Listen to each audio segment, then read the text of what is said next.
ನೋಡಿ ನಮ್ಮೆಲ್ಲ SLC ವಿದ್ಯಾರ್ಥಿಗಳೇ, ನಿಮ್ಮ ವರ್ಕ್ಶೀಟ್ ಸೀರೀಸನ್ನು ಮುಂದುವರಿಸ್ತಾ ಇದ್ದೀನಿ. ವೃತ್ತಗಳ ಅಧ್ಯಾಯದ ಮೇಲೆ ಅನುಕ್ರಮವಾಗಿ 15ನೇ ವರ್ಕ್ಶೀಟು. ಸೊ ಇಲ್ಲಿ ಬಂದಿರತಕ್ಕಂಥ ಪ್ರಶ್ನೆಗಳು ಏನು ಅನ್ನೋದನ್ನು, ಪ್ರಶ್ನೆ ಮತ್ತು ಉತ್ತರಗಳನ್ನು ಚರ್ಚೆ ಮಾಡ್ತಾ ಹೋಗೋಣ. ಮೊದಲನೇ ಪ್ರಶ್ನೆ ನೋಡ್ರಿ, ಕೊಟ್ಟಿರುವ ಚಿತ್ರದಲ್ಲಿ O ಕೇಂದ್ರವುಳ್ಳ ವೃತ್ತಕ್ಕೆ, O ಅನ್ನು ಕೇಂದ್ರವಾಗಿ ಹೊಂದಿರತಕ್ಕಂಥ ಒಂದು ವೃತ್ತ ಇದೆ. ಅಲ್ಲಿ XY ಏನಾಗಿದೆ ಅಂದರೆ ಸ್ಪರ್ಶಕ ಆಗಿದೆ.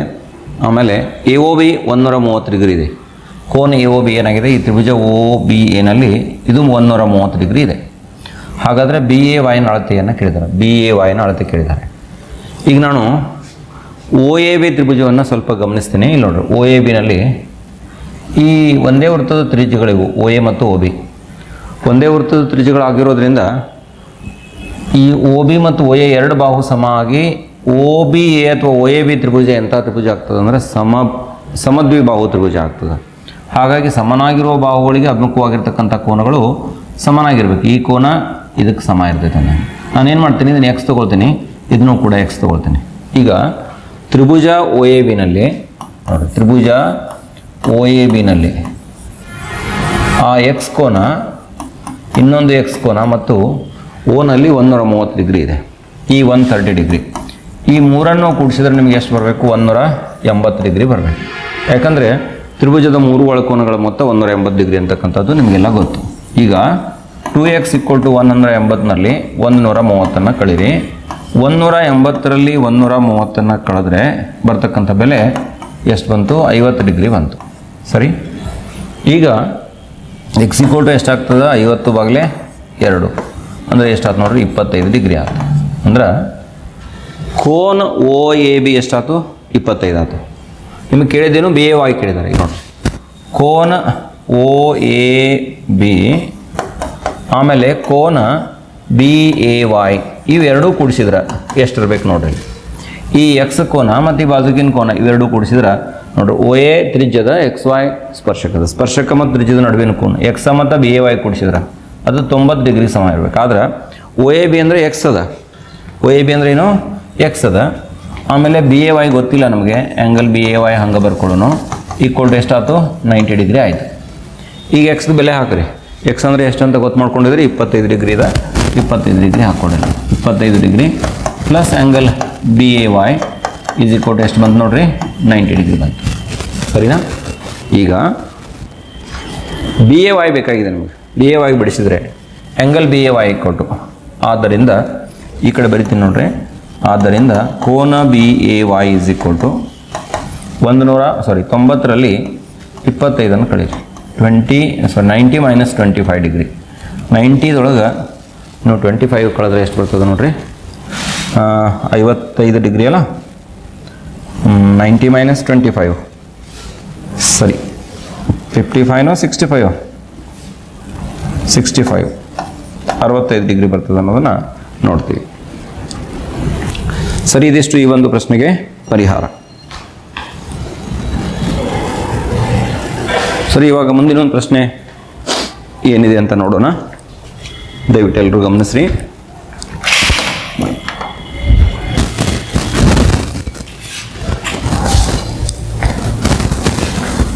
ಸರಿ, ಗಮನಿಸಿ. ಎರಡನೇ ಪ್ರಶ್ನೆ ಏನಿದೆ ನೋಡಿ, ಭಾಳ ಈಸಿ ಪ್ರಶ್ನೆ ಇದೆ, ನೋಡಿದ ತಕ್ಷಣ ಉತ್ತರ ಹೇಳ್ಬೋದು. ಚಿತ್ರದಲ್ಲಿ ವೃತ್ತದ ಛೇದಕವನ್ನು ಗುರುತಿಸಿರಿ ಅಂತ ಹೇಳಿದ್ದಾರೆ. ಛೇದಕ ಅಂದರೆ ಏನು, ವೃತ್ತವನ್ನು ನಿರ್ದಿಷ್ಟವಾಗಿ 2 ಬಿಂದುಗಳಲ್ಲಿ ಕತ್ತರಿಸ್ತಕ್ಕಂಥ ರೇಖಾಖಂಡ, ರೇಖೆ. ಇಲ್ಲಿ ನಿಮ್ಗೆ AB ಸ್ಪರ್ಶಕ ಆಗ್ತದೆ, CD ಏನಾಗ್ತದೆ, ಜಾ ಆಗ್ತದೆ, MN ಏನಾಗ್ತದೆ ನೋಡ್ರಿ, ಅದು ಡೆಫಿನೆಟ್ಲಿ ನಮಗೆ ಛೇದಕ ಆಗ್ತದೆ. ಹಂಗೆ OE ನೋಡಿದರೆ OE ನಮಗೆ ತ್ರಿಜ್ಯ ಆಗ್ತದೆ. ಇಲ್ಲಿ MN ಛೇದಕವನ್ನು ಗುರುತಿಸಿ, MN ಇದ್ದದ್ದು ಛೇದಕ ಅಂತ ಬರಿಬೇಕಷ್ಟೆ, ಇದಕ್ಕಿಂತ ಹೆಚ್ಚಿಗೇನು ಹೇಳಬೇಕಾಗಿಲ್ಲ. ಸರಿ, ಇನ್ನು ಮುಂದಿನ ಒಂದು ಪ್ರಶ್ನೆ ನೋಡ್ರಿ. 3 ಸೆಂಟಿಮೀಟರ್ ತ್ರಿಜ್ಯವಿರುವ ವೃತ್ತದಲ್ಲಿ 3 ಸೆಂಟಿಮೀಟರ್ ತ್ರಿಜ್ಯ ಇರತಕ್ಕಂಥ ಒಂದು ವೃತ್ತ ಇದೆ. ಎಷ್ಟು ಸೆಂಟಿಮೀಟ್ರು, 3 ಸೆಂಟಿಮೀಟರ್ ತ್ರಿಜ್ಯ ಇದೆ, ಹೌದಾ? ಆಮೇಲೆ 2 ಸಮಾಂತರ ಸ್ಪರ್ಶಕಗಳ ನಡುವಿನ ದೂರ, ಇದೊಂದು ಸ್ಪರ್ಶಕ, ಇದಕ್ಕೆ ಸಮಾಂತರವಾಗಿ ಇನ್ನೊಂದು ಸ್ಪರ್ಶಕ ಈ ಕಡೆ ಹೇಳಿದ್ರೆ ಅಂತ ಕೊಡಿ. ನಾವು ಸಮಾಂತರ ಸ್ಪರ್ಶಕ ಹೇಳಿದ್ರೆ ಅಂದ್ರೆ ಈ ಸ್ಪರ್ಶಕಗಳ ನಡುವಿನ ದೂರ ಎಷ್ಟು ಅಂತಕ್ಕಂಥದ್ದು. ಅಂದರೆ ಇದು ವ್ಯಾಸಕ್ಕೆ ಸಮ ಆಗ್ತದೆ. ಇದು 3 ಸೆಂಟಿಮೀಟರ್ ಐತಿ, ಇದು ಕೂಡ ಎಷ್ಟು, 3 ಸೆಂಟಿಮೀಟರ್ ಐತಿ. ಸಮಾಂತರ ಸ್ಪರ್ಶಕಗಳ ನಡುವಿನ ದೂರ ಈಕ್ವಲ್ ಎಷ್ಟು, 6 ಸೆಂಟಿಮೀಟರ್ ಅಂತಕ್ಕಂಥದ್ದನ್ನು ಗಮನಿಸ್ತೀವಿ. ಇಷ್ಟೇ, ಈ ಡಯಾಗ್ರಾಮ್ ತೆಗಿಬೇಕಲ್ಲ, ನಿಮ್ಗೆ ಅರ್ಥ ಆಗಲ್ಲ ಅಂತ ಹೇಳಿದೆ. ಈಗ ಸಮಾಂತರ ಸ್ಪರ್ಶಕಗಳ ನಡುವಿನ ದೂರ ಸಮಾಂತರ ಸ್ಪರ್ಶಕಗಳ ನಡುವಿನ ದೂರ. ಸಮಾಂತರ ಸ್ಪರ್ಶಕಗಳ ನಡುವಿನ ದೂರ ಈಕ್ವಲ್ ಟು ಎಷ್ಟಪ್ಪ ಅಂತಂದರೆ 3 + 3 ಈಕ್ವಲ್ ಟು ಎಷ್ಟು 6 ಸೆಂಟಿಮೀಟರ್ ಅಂತಕ್ಕಂಥದ್ದನ್ನು ಗಮನಿಸಬೇಕು. ಅದೇ ರೀತಿ ಮುಂದಿನ ಪ್ರಶ್ನೆ, ವೃತ್ತ ಕೇಂದ್ರದಿಂದ 5 ಸೆಂಟಿಮೀಟರ್ ದೂರದಲ್ಲಿರುವ ಎ ಬಿಂದುವಿನಿಂದ, ಇಲ್ಲೊಂದು ವೃತ್ತ ಇದೆ, ವೃತ್ತ ಕೇಂದ್ರದಿಂದ ವೃತ್ತ ಕೇಂದ್ರ ಓ ತಗೋರಿ, ಇದು ಎ ಅಂತಕ್ಕಂಥ ಒಂದು ಬಿಂದು ಅದ, ಅಲ್ಲಿಂದ ಬಿಂದುವಿನಿಂದ ಎಳೆದ ಸ್ಪರ್ಶಕದ ಉದ್ದ 4 ಸೆಂಟಿಮೀಟರ್ ಇದೆ.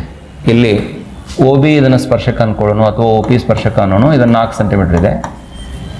ವೃತ್ತದ ತ್ರಿಜ್ಯವನ್ನು ಕಂಡುಹಿಡಿಯಿರಿ. ಅಂದರೆ ನಾವೇನು ಮಾಡಬೇಕಾಗಿದೆ, ಈ ಒ ಪಿಯನ್ನು ಕಂಡುಹಿಡಿಬೇಕಾಗಿದೆ, ಈ ಒ ಪಿ ಉದ್ದವನ್ನು ಕಂಡುಹಿಡಿಬೇಕಾಗಿದೆ. ನೋಡಿರಿ, ಸ್ಪರ್ಶಕ ಮತ್ತು ತ್ರಿಜ್ಯದ ನಡುವಿನ ಕೋನ 90 ಡಿಗ್ರಿ ಇರ್ತದೆ. ತ್ರಿಭುಜ ಒ ಪಿ ಎನಲ್ಲಿ ನಿಮಗೆ ಎಲ್ಲಿ ಲಂಬಕೋನ ಉಂಟಾಗೈತಲ್ಲ ಆ ಕೋನ ಬರೀರಿ.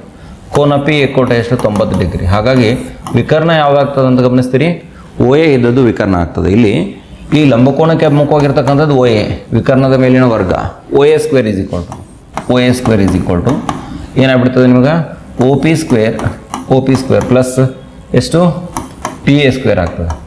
ಒ P square plus P A square. O A ಅಂದರೆ ಎಷ್ಟು ನೋಡಿರಿ, ವೃತ್ತ ಕೇಂದ್ರದಿಂದ 5 ಸೆಂಟಿಮೀಟರ್ ದೂರದಲ್ಲಿರುವ ಈ ದೂರ ಎಷ್ಟಿದೆ ಅಂದರೆ 5 ಸೆಂಟಿಮೀಟರ್ ದೂರ ಇದೆ. 5 ಸೆಂಟಿಮೀಟರ್ ದೂರ, 5 ಸೆಂಟಿಮೀಟರ್. ಇದು ಓ ಎ ದೂರ ಎಷ್ಟಿದೆ ಅಂದರೆ 5 ಸೆಂಟಿಮೀಟರ್ ಇದೆ. 5 ಸೆಂಟಿಮೀಟರ್ ದೂರದಲ್ಲಿರುವ ಎ ಬಿಂದುವಿನಿಂದ ಎಳೆದ ಸ್ಪರ್ಶಕದ ಉದ್ದವು 4 ಸೆಂಟಿಮೀಟರ್ ಇದೆ. ಅದನ್ನು ನೋಟ್ ಮಾಡ್ಕೊಂಡಿದ್ದೀವಿ. ಬೆಲೆ ಹಾಕ್ರಿ ಅಷ್ಟೇ. ಓ ಎ 5 ಸೆಂಟಿಮೀಟರ್ ಇದೆ, 5ರ ವರ್ಗ. ಒ ಪಿ ಗೊತ್ತಿಲ್ಲ, ಅದನ್ನು ಹಾಗೆ ಇಡ್ರಿ. ಪಿ ಎ ಎಷ್ಟಿದೆ ಅಂದರೆ 4 ಇದೆ. 25, 4ರ ವರ್ಗ 16 ಆಗ್ತದೆ. ಅದನ್ನ ಈ ಕಡೆ ತಗೋರಿ. -16 ಕೊಟ್ಟು ಎಷ್ಟಾಗ್ತದೆ, ಒ ಪಿ ಸ್ಕ್ವೇರ್ ಆಗ್ತದೆ. ಹೀಗಾಗಿ O P square is equal to 26ದಾಗ 16 ಹೋದರೆ ಎಷ್ಟು 9. ಅಂದರೆ ಇದರ ಅರ್ಥ ಒ ಪಿ ಈಕ್ವಲ್ ಟು ಎಷ್ಟಪ್ಪ ಅಂದರೆ ವರ್ಗಮೂಲ 9. ಇದು ನಿಮ್ಗೆ ಏನೇನು ಕೊಡ್ತದೆ, 3 ಸೆಂಟಿಮೀಟರ್ ಉತ್ತರವನ್ನು ಕೊಡ್ತದೆ. ಸೊ ಇದಿಷ್ಟು ಈ ಒಂದು ಪ್ರಶ್ನೆಗೆ ಪರಿಹಾರ. ಇಲ್ಲಿ ಈ ಪ್ರಶ್ನೆಯಲ್ಲಿ ವೃತ್ತದ ತ್ರಿಜ್ಯದ ಉದ್ದವನ್ನು ಕಂಡುಹಿಡಿಯಲಿಕ್ಕೆ ಹೇಳಿದರು. ವೃತ್ತದ ತ್ರಿಜ್ಯದ ಉದ್ದ ಎಷ್ಟು ಅಂತಂದರೆ 3 ಸೆಂಟಿಮೀಟರ್ ಅಂತಕ್ಕಂಥದ್ದನ್ನು ನಾವು ಗಮನಿಸ್ತೀವಿ. ಅದೇ ರೀತಿ ಮುಂದಿನ ಒಂದು ಪ್ರಶ್ನೆ ಏನು ಬಂದಿದೆ ಅಂತ ನೋಡ್ರಿ, ಅದು ಸ್ಟ್ಯಾಂಡರ್ಡ್ ಎಕ್ಸಾಂಪಲ್. ಇದು ಅನ್ವಯಿಕ ಪ್ರಶ್ನೆ. ಬಾಹ್ಯ ಬಿಂದುವಿನಿಂದ ಒಂದೇ ವೃತ್ತಕ್ಕೆ ಎಳೆದಿರ್ತಕ್ಕಂಥ ಸ್ಪರ್ಶಕಗಳು ಸಮನಾಗಿರ್ತವೆ ಅಂತಕ್ಕಂತಹ ಕಾನ್ಸೆಪ್ಟ್ ಇಲ್ಲಿ ಈ ಒಂದು ಲೆಕ್ಕಗಳು ಉಪಯೋಗ ಆಗ್ತದೆ. ಒಂದು ಆ ವೃತ್ತಕ್ಕೆ 4 ಕಡೆ ಹತ್ತುವಂಗ ಒಂದು ಚತುರ್ಭುಜ ಅದ. ಅಂದರೆ ಒಂದು ಚತುರ್ಭುಜದೊಳಗೆ ವೃತ್ತ ಇದ್ದದ್ದು ಅಂತಸ್ತಾಗೈತೆ. ಹಾಗಿರ್ಬೇಕಾದ್ರೆ ಎ ಬಿ ಪ್ಲಸ್ ಏನು C D equal to A D plus B C ಅಂತ ಸಾಧಿಸಬೇಕಾಗಿದೆ. ನಾನು ಇದನ್ನು ಎಲ್ ಎಚ್ ಎಸ್ ಅಂತ ತೊಗೊಳ್ತೀನಿ ಅಥವಾ ಎಡಬದಿ ಅಂತ ತೊಗೊಳ್ಳೋಣ. ಎ ಬಿನೊಳಗೆ 2 ಭಾಗ ಅದಾವೆ ನೋಡಿರಿ. ಎ ಬಿನೊಳಗೆ 2 ಭಾಗ ಅದಾವೆ. ಯಾವ್ಯಾವ 2 ಭಾಗವು, ಎ ಪಿ ಒಂದು ಭಾಗ, ಇನ್ನೊಂದು ಭಾಗ ಪಿ ಬಿ ಆಗ್ತದೆ. ಅದನ್ನು ಬರೀರಿ ಇಲ್ಲಿ, A P plus P B ಅಂತ ಬರೀತೀನಿ. ಹಂಗೆ ಸಿ ಡಿ ಒಳಗೂ ಕೂಡ 2 ಭಾಗ ಅದಾವು, ಗಮನಿಸ್ರಿ ಅದನ್ನೆಲ್ಲ. ಸಿ ದಿಂದ ಡಿ ತನಕ ತಗೊಂಡ್ರೆ ಅಲ್ಲಿ C R plus R D ಅಥವಾ C R plus D R ಅಂತ ಬರೀತೀವಿ. C R plus D R ಅಂತ ಬರೀತೀವಿ. ಸ್ವಲ್ಪ ನೋಡ್ರಿ, ನಾವು ಎ ಡಿ ಮತ್ತು ಬಿ ಸಿ ಒಳಗೆ ಕನ್ವರ್ಟ್ ಮಾಡ್ಬೇಕಾಗಿದೆ. ಈ ಕಡೆ ಎ ಡಿ ಐತಿ, ಈ ಕಡೆ ಬಿ ಸಿ ಐತಿ. ಅಂದರೆ ಹಿಂಗೆ ಆ ಕಡೆ ಬಾಹುಗಳ ಅಳತೆಗಳು ಈ ಕಡೆ ಏನಾರ ಸರಿ ಹೋಗ್ತಾವ ಸಮ ಅಂತ ನೋಡ್ಬೇಕು ನಾವು. ಆಗ್ತಾವ ನೋಡಿಲಿ. ಎ ಪಿ ಇದ್ದದ್ದು ಇಲ್ಲಿ ಎ ಬಾಹ್ಯ ಬಿಂದು.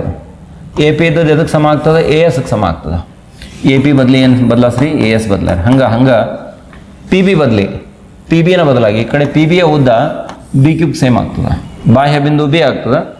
ಬಿ ಕ್ಯೂ ಮತ್ತು ಬಿ ಪಿಗಳ ಸ್ಪರ್ಶಕಗಳಾಗ್ತವೆ. ಹೀಗಾಗಿ ಇದನ್ನು ಬಿ ಕ್ಯೂನಿಂದ ನಾನು ರಿಪ್ಲೇಸ್ ಮಾಡ್ಕೊತೀನಿ. ಅದೇ ರೀತಿ ಸಿ ಆರ್ದ ಬದಲಾಗಿ ಸಿ ಕ್ಯೂ ರಿಪ್ಲೇಸ್ ಮಾಡ್ಕೊರಿ. ಆಮೇಲೆ ಡಿ ಆರ್ದ ಬದಲಾಗಿ ಡಿ ಎಸ್ ಅನ್ನು ರಿಪ್ಲೇಸ್ ಮಾಡ್ಕೊಡ್ರಿ. ಒಂದೇ ಪರಿಕಲ್ಪನೆ ಇಲ್ಲ, ಅದೇ ಪರಿಕಲ್ಪನೆ ಮತ್ತು ಅದೇ ಪ್ರಮೇಯ. ಈಗ ನೋಡ್ರಿ, ಎ ಎಸ್ಗೆ ಡಿ ಎಸ್ ಕೊಡಿಸ್ರಿ.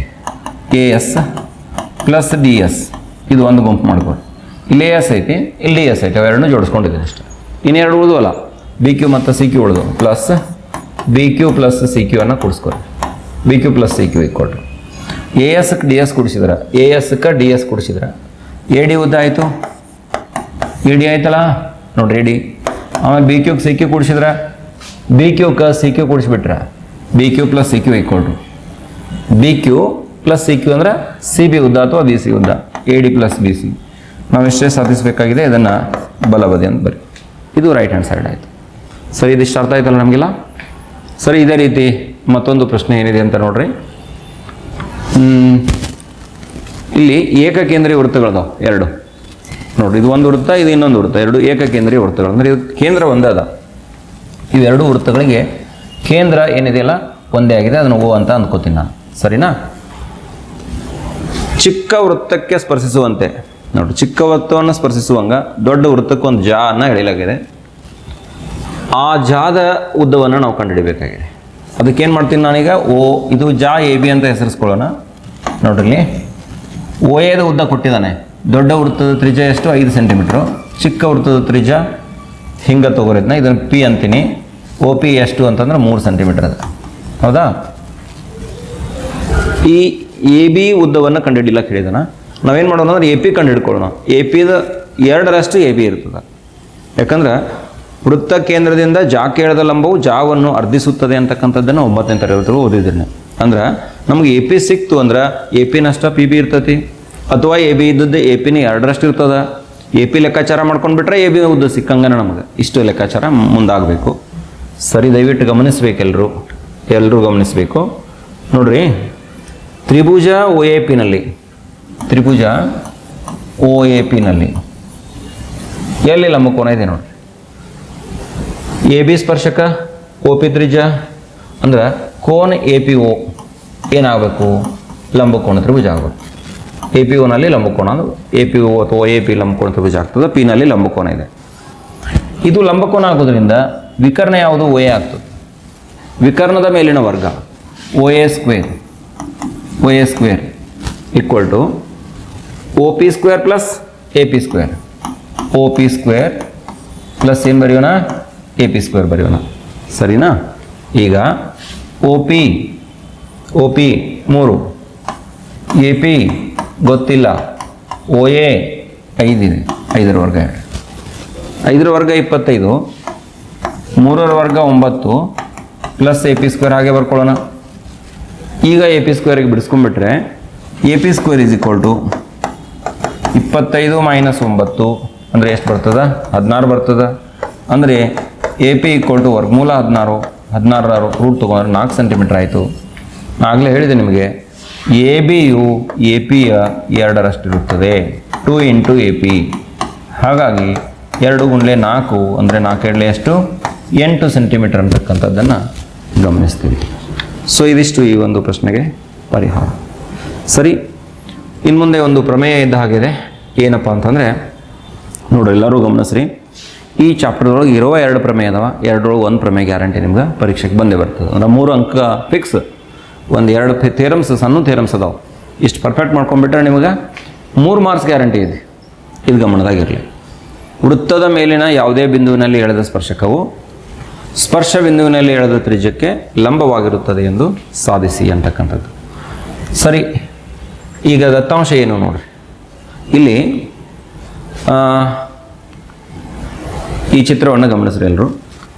ದತ್ತಾಂಶ ಏನು ಅಂತಂದರೆ, ವೃತ್ತದ ಮೇಲಿನ ಯಾವುದೇ ಬಿಂದುವಿನಲ್ಲಿ ಎಳೆದ ಸ್ಪರ್ಶಕ ಓ ಕೇಂದ್ರವುಳ್ಳ ವೃತ್ತದಲ್ಲಿ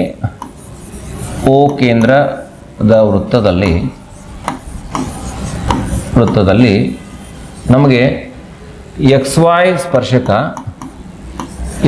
ಸ್ಪರ್ಶಕ ಮತ್ತು ಒ ಪಿ ಏನಾಗಿದೆ ಅಂದರೆ ತ್ರಿಜ್ಯ ಆಗಿದೆ ಅನ್ನೋದನ್ನು ಗಮನಿಸ್ಕೋಬೇಕು. ಎಕ್ಸ್ ವೈ ಸ್ಪರ್ಶಕ, ಒ ಪಿ ತ್ರಿಜ್ಯ. ನಾವೇನು ಸಾಧನೆ ಮಾಡಬೇಕಾಗಿದೆ ಅಂದ್ರೆ,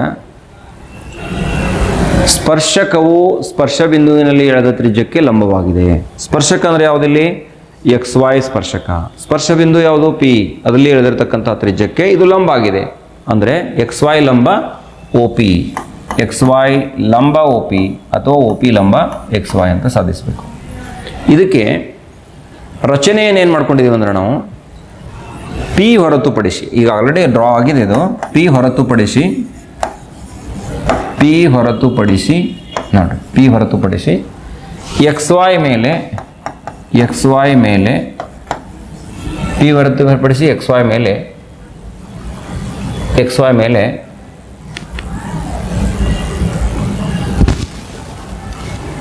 ಸರಿ, ಪಿ ಹೊರತುಪಡಿಸಿ ಎಕ್ಸ್ ವೈ ಮೇಲೆ ಏನು ಮಾಡ್ರಿ ಅಂತಂದ್ರೆ, ನೀವು ಆರ್ ಬಿಂದು ಗುರುತಿಸಿ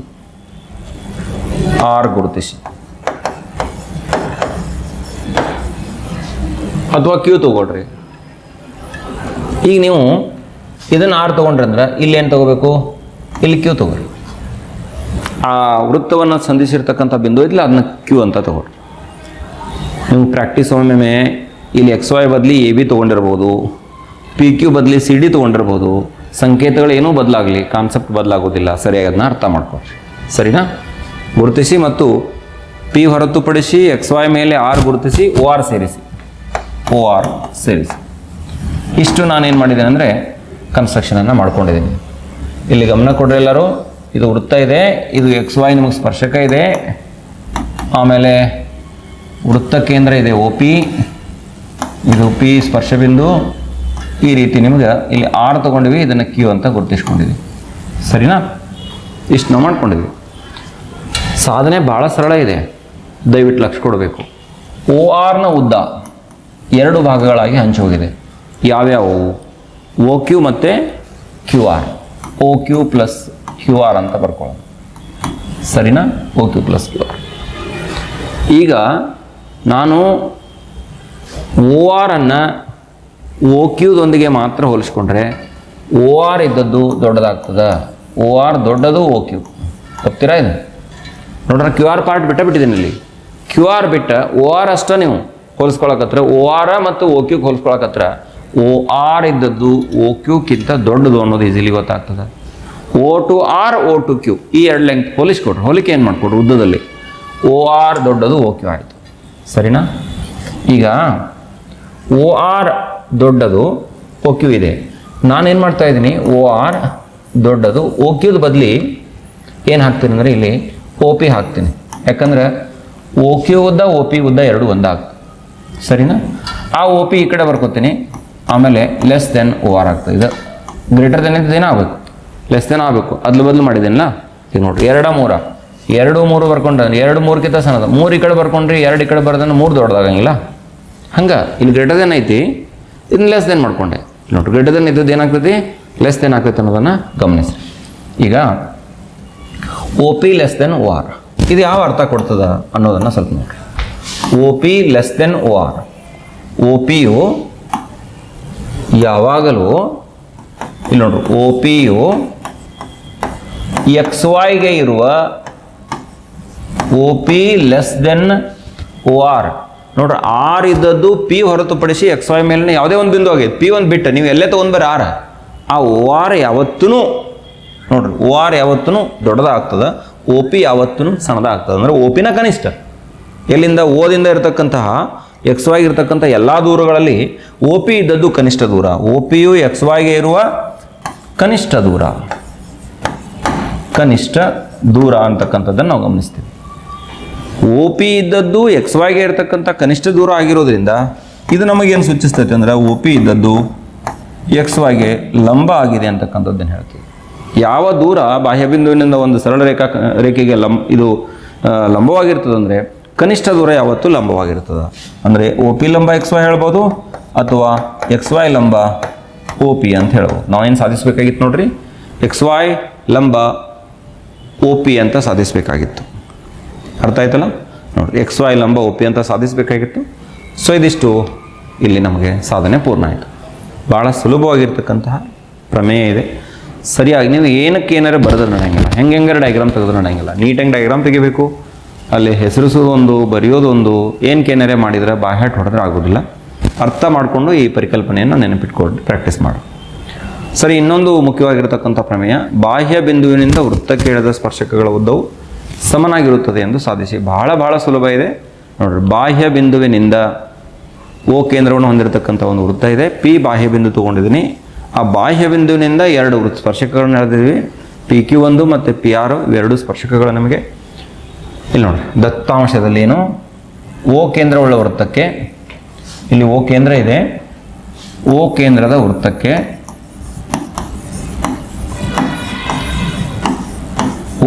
ವೃತ್ತಕ್ಕೆ ಪಿ ಆರ್ ಪಿ ಕ್ಯೂ ಸ್ಪರ್ಶಕಗಳು. ಪಿ ಆರ್ ಮತ್ತು ಪಿ ಕ್ಯೂ ಇವೇನಪ್ಪ ಅಂತಂದರೆ ಸ್ಪರ್ಶಕಗಳು. ನಾವೇನು ಸಾಧಿಸಬೇಕಾಗಿದೆ ಈಗ, ಈ ವೃತ್ತಕ್ಕೆ ಎಳೆದಿರ್ತಕ್ಕಂಥ ಬಾಹ್ಯ ಬಿಂದುವಿನಿಂದ ವೃತ್ತಕ್ಕೆ ಎಳೆದಿರ್ತಕ್ಕಂಥ ಸ್ಪರ್ಶಕಗಳು ಸಮನಾಗಿರ್ತವೆ. ಅಂದರೆ ಪಿ ಕ್ಯೂ ಮತ್ತು ಪಿ ಆರ್ ಇವೆರಡು ಸಮನಾಗಿವೆ ಅಂತ ಸಾಧಿಸಬೇಕು.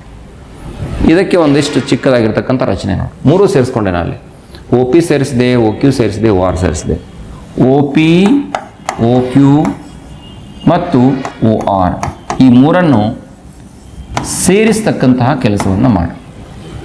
ಒ ಪಿ, ಒ ಕ್ಯೂ ಮತ್ತು ಒ ಆರ್ಗಳನ್ನು ಸೇರಿಸ್ಕೊಡ್ರಿ. ಇಷ್ಟಾದಮೇಲೆ ಸಾಧನೆಗೆ ಬರೋಣ. ಅದೇ ಡಯಾಗ್ರಾಮ್ ಮತ್ತೆ ಅದನ್ನು ತಗೊಳ್ತೀವಿ. ಈಗ ತ್ರಿಭುಜ ಒ ಪಿ ಕ್ಯೂ ನೋಡಿ, ತ್ರಿಭುಜ ಒ ಪಿ ಕ್ಯೂ ಮತ್ತು ತ್ರಿಭುಜ ಒ ಪಿ ಆರ್ಗಳಲ್ಲಿ, ತ್ರಿಭುಜ ಒ ಪಿ ಆರ್ಗಳಲ್ಲಿ ಇವೆರಡು ತ್ರಿಭುಜ ನೀವು ತೊಗೊಂಡ್ರಿ ಅಂದರೆ, ಒ ಪಿ ಕ್ಯೂ ಮತ್ತು ಒ ಪಿ ಆರ್ ತ್ರಿಭುಜ ತೊಗೊಂಡ್ರಿ ಅಂದರೆ ಸ್ಪರ್ಶಕ ಮತ್ತು ತ್ರಿಜ್ಯದ ನಡುವಿನ ಕೋನ, ಇದು ತ್ರಿಜ್ಯ ಮತ್ತು ಸ್ಪರ್ಶಕದ ನಡುವಿನ ಕೋನ 90 ಡಿಗ್ರಿ ಇರ್ತದೆ, 90 ಡಿಗ್ರಿ ಇರ್ತದೆ. ಅದನ್ನು ಬರೀರಿ. ಕೋನ್ ಒ ಕ್ಯೂ ಪಿ, ಮೊದಲನೇ ಅಂದ್ರೆ ಒ ಕ್ಯೂ ಪಿ, ಇಲ್ಲಿ ಯಾವುದು ಅಂದ್ರೆ ಕೋನ್ ಒ ಆರ್ ಪಿ, ಇದು ಒ ಆರ್ ಪಿಗೆ ಸಮ. ಎಷ್ಟಕ್ಕೆ ಸಮ? 90 ಡಿಗ್ರಿ ಸಮ. ಇನ್ನು ಒ ಪಿ ವಿಕರ್ಣ ಇದೆ. ವಿಕರ್ಣ ಒ ಪಿ ಇದ್ದದ್ದು ವಿಕರ್ಣ ಒ ಪಿಗೆ ಸಮನಾಗಿದೆ. ಎರಡೂ ಕಡೆ ಸೇಮ್, ಎರಡಕ್ಕೂ ವಿಕರ್ಣ ಅದಲ್ಲ. ಹೆಂಗೆ ನೋಡ್ರಿ ಡಯಾಗ್ರಾಮ್ ಸರಿಯಾಗಿ, ಇಲ್ಲಿ ನೋಡ್ರಿ ಸರಿಯಾಗಿ ನೋಡ್ರಿ. ಲಂಬಕೋನಕ್ಕೆ ಎದುರಿಗೆ ಒ ಪಿ ಇದೆ, ಇಲ್ಲಿ ಲಂಬಕೋನಕ್ಕೆ ಎದುರಿಗೆ ಒ ಪಿನ ಅದ, ಹೌದಾ? ಎರಡಕ್ಕೂ ಸಾಮಾನ್ಯವಾಗಿರ್ತಕ್ಕಂಥ ವಿಕರ್ಣ ಇದೆ. ಅಷ್ಟೇ ಅಲ್ಲದೆ ಒ ಕ್ಯೂ ಉದ್ದ ಯಾವುದಕ್ಕೆ ಸಮನಾಗಿದೆ? ಒ ಆರ್ಗೆ ಸಮನಾಗಿದೆ. ಕಾರಣ ಏನು? ಒಂದೇ ವೃತ್ತದ ತ್ರಿಜ್ಯಗಳು, ಒಂದೇ ವೃತ್ತದ ತ್ರಿಜ್ಯಗಳು, ಇದು ಕಾರಣ. ಇದಕ್ಕೇನು ಕಾರಣ? ಸ್ಪರ್ಶಕ ಮತ್ತು ತ್ರಿಜ್ಯದ ನಡುವಿನ ಕೋನ ಅಂತ ಪಕ್ಕಕ್ಕೆ ಬರೆದ್ರೆ ಒಳ್ಳೆಯದು. ಸರಿ. ಆದ್ದರಿಂದ ಲಂಬಕೋನ ವಿಕರ್ಣ ಬಾಹು ಸರ್ವಸಮತೆಯಂತೆ, ಲಂಬಕೋನ ವಿಕರ್ಣ ಬಾಹು ಸರ್ವಸಮತೆಯ ಅನ್ವಯ ನಾವೇನು ಹೇಳಲಿಕ್ಕೆ ಬರ್ತದೆ ಅಂದ್ರೆ, ತ್ರಿಭುಜ ಒ ಪಿ ಕ್ಯೂ ತ್ರಿಭುಜ ಒ ಪಿ ಕ್ಯೂ ಇದ್ದದ್ದು ಸರ್ವಸಮ ಯಾವುದಕ್ಕೆ? ತ್ರಿಭುಜ ಒ ಪಿ ಆರ್ ಅಂತಕ್ಕಂಥದ್ದನ್ನು ನಾವು ನೋಡ್ತೀವಿ. ಈಗ ಈ ಎರಡು ತ್ರಿಭುಜಗಳು ಒಂದಕ್ಕೊಂದು ಸರ್ವಸಮ ಆಗೋದ್ರಿಂದ ಪಿ ಕ್ಯೂಗೆ ಅನುರೂಪವಾಗಿರ್ತಕ್ಕಂಥ ಬಾಹು ಪಿ ಆರ್ ಸಮ ಆಗಿರಲೇಬೇಕು. ಆದ್ದರಿಂದ P Q equal to P R ಅಂತಕ್ಕಂಥ ತೀರ್ಮಾನವನ್ನು ಕೊಡ್ತೀವಿ. ನೋಡ್ರಿ, ನಾವು ವ್ಯಾಲ್ಯೂಯೇಷನ್ದಲ್ಲಿ ಗಮನಿಸ್ತೀವಿ, ಭಾಳ ಸುಲಭ ಇದೆ. ಆದರೂ ಡಯಾಗ್ರಾಮ್ ತೆಗೆದಿರ್ತಾರೆ, ಸಂಕೇತ ಬೇರೆ ತೊಗೊಂಡಿರ್ತಾರೆ, ಇಲ್ಲಿ ಬರೆದಿರ್ತಾರೆ ಬೇರೆ, ಏನೇನೋ ಮಾಡಿರ್ತೀರಿ. ಬಾಹ್ಯಾಟ್ ಹೊಡಿಬೇಡ್ರಿ. ಒಂದಾಗನ ಒಂದು ಏನು ಹಂತಗಳು ಬಂದು ಅನ್ನೋದನ್ನ ಅರ್ಥ ಮಾಡಿಕೊಂಡು ನೆನಪಿಟ್ಕೊಡ್ರಿ. ಅದು ನಿಮಗೆ ಶಾಶ್ವತವಾಗಿ ಉಳಿತದ. ಪರೀಕ್ಷೆಯಲ್ಲಿ ಯಶಸ್ವಿಯಾಗಿ ಅದನ್ನು ಬರಿತೀವಿ. ಅರ್ಧಂಬರ್ಧ ನೆನ್ಪಿಡೋದಾಗಲಿ ಬಾಹ್ಯಾಟ್ ಹೊಡಿಯೋದಾಗಲಿ ಮಾಡ್ಲಿಕ್ಕೆ ಹೋಗ್ಬೇಡ್ರಿ. ವಿಷಯಗಳನ್ನು ಅರ್ಥೈಸಿಕೊಂಡು ನೆನ್ಪಿಟ್ಕೊಂಡದ್ದಾದ್ರೆ 100% ನೀವು ಪರೀಕ್ಷೆಯಲ್ಲಿ ಯಶಸ್ವಿ ಆಗ್ತೀರಿ. ಸೊ ಇದಿಷ್ಟು ಈ ಒಂದು ಪ್ರಶ್ನೆಗೆ ಪರಿಹಾರ, ಜೊತೆಗೆ ಈ ಒಂದು ವರ್ಕ್ಶೀಟ್ನ ಪರಿಹಾರನೂ ಕೂಡ ಪೂರ್ಣ ಆಯಿತು. ಸೊ ಮತ್ತೊಂದು ವರ್ಕ್ಶೀಟ್ನಲ್ಲಿ ಮತ್ತೆ ನಾವು ಸೇರೋಣ.